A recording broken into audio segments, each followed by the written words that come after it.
ہماری زندگیوں میں آپس میں مسائل کیوں ہیں؟ آج جو ہے ہمارے معاشرے کے اندر ڈیورس ریٹ کیوں بڑھ رہا ہے؟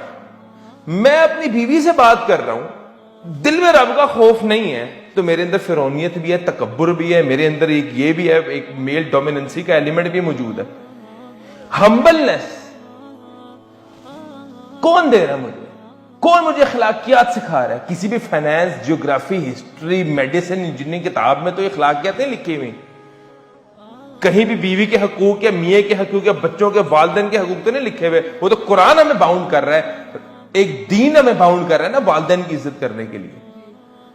ہمیں دین باؤنڈ کر رہا ہے کہ میں آپ سے حسن سلوک کروں، آپ سے اخلاقیات کے دائرے میں رہ کے بات کروں، میں اپنی نگاہوں کو نیچے رکھوں، میری نظروں سے، میرے الفاظوں سے، میرے جسچر سے میری بہنیں بھی مجھ سے سیف رہے، خواتین بھی مجھ سے سیف رہے۔ یہ دین مجھے باؤنڈ کر رہا ہے۔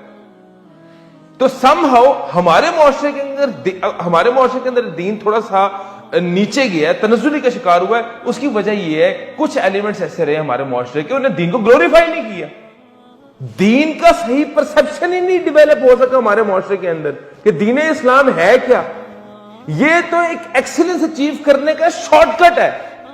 کسی بھی فائنانس کی کتاب کے اندر، کسی بھی اکانومی کی کتاب کے اندر وہ چیزیں نہیں لکھی ہوئی جو آپ کو قرآن سے ملتی ہیں۔